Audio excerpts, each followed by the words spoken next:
In this video, we are going to convert the parabola equation from general form to standard form. We can tell that this is a parabola and not a circle because only one variable is squared. Only the y is squared, not the x. So when you're doing standard form for a parabola, it looks like this. When the y is squared, it goes y minus k squared is equal to 4p times x minus h. On the other hand, when the x is squared, it goes x minus h squared is equal to 4p times y minus k. So notice that the thing that is squared goes on the left, and the thing that is not squared goes on the right. So in this case, the y is squared, so it will go on the left. Both of these y terms. Everything else is going to have to move to the right. So that's why I'm going to add 4x to both sides and add 3 to both sides.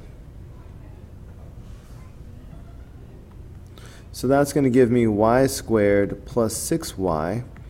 When you complete the square, leave a space, and that's going to equal the 4x plus 3. So we will complete the square in order to get this going on with the parentheses. So half of 6 is 3. 3 squared is 9. You have to add that 9 to both sides. Completing the square guarantees that this will factor as the same thing twice. So y plus 3 times y plus 3. And here 3 plus 9 makes 12, so I'm going to have 4x plus 12. So be careful, do not leave 4x plus 12 like this. You see how we have parentheses even on the right hand side? That comes from factoring out any numbers that go in here. So see how the x has no number in front of it inside the parentheses? If there's a number on the x, you're going to have to pull it outside of parentheses, factor it out.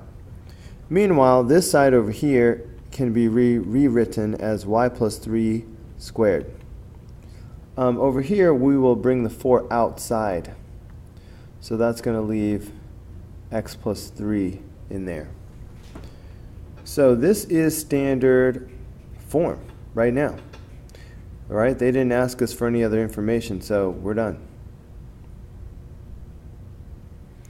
Okay, let's look at one more example. Now this time the x is squared.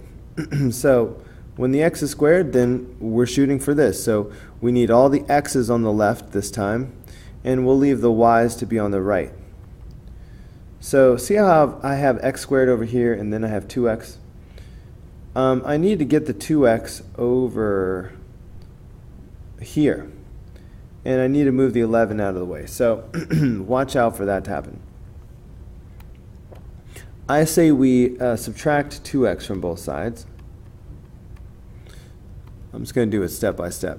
So far that gives me x squared minus 2x minus 11 is equal to 4y. Now let's move that negative 11 out of the way also by adding 11 to both sides.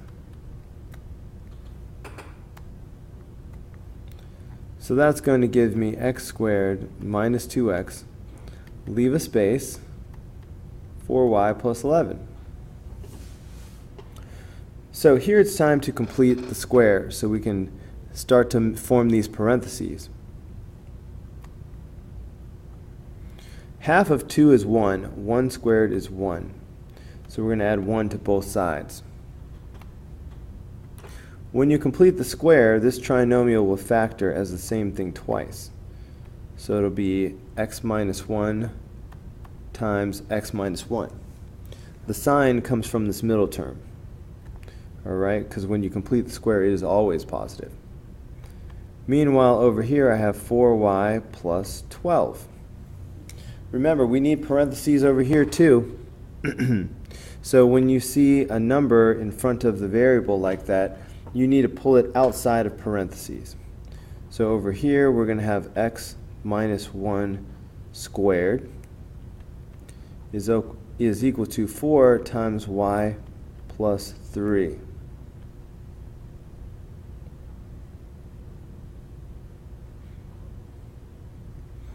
And that is it. That is the standard form for this equation. Here endeth the lesson.